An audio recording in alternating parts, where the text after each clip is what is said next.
السلام عليكم dhalinyaro soo dhawaada oo maal maxmuud casharkan waxaanu ku arkaynaa tobankan erey meesha noo saaran ereyga koowaad chamber waa qol okay room camal yani room ama chamber waa isku micno labadaba for example the king entered his chamber for rest boqorkii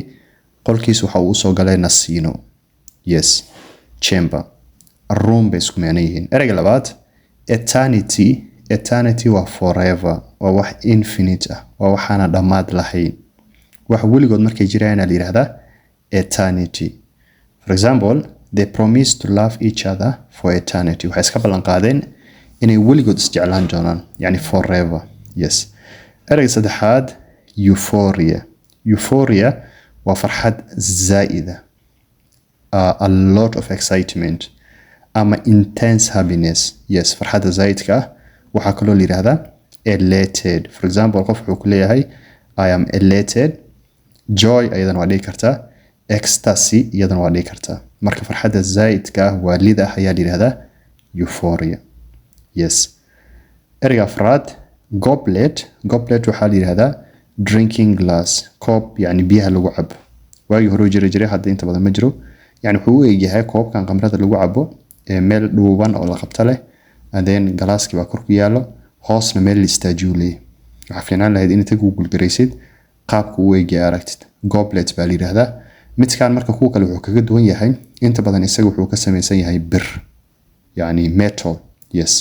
goblet ereyga shanaad fan loo micno leeyahay micnaha koowaad waa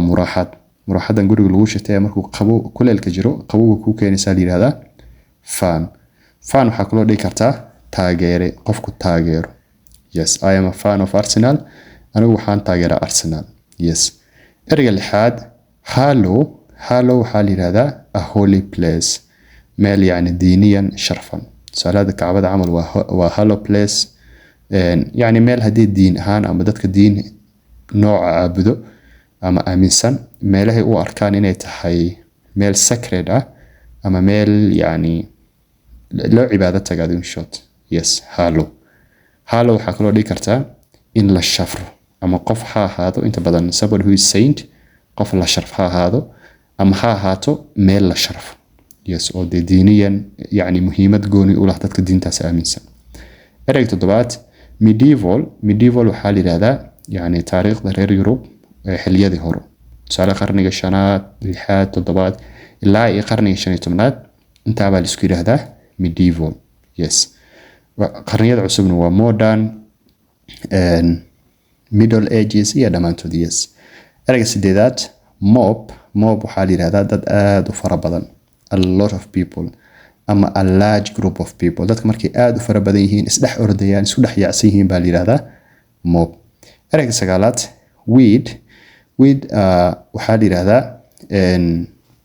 inta badan beerta haddii aad taqaanid qofka tusaale basal buu beerta saartay ama yaanyo geeda waxaa ka soo dhaxbo qofka aanu asaga abuuranin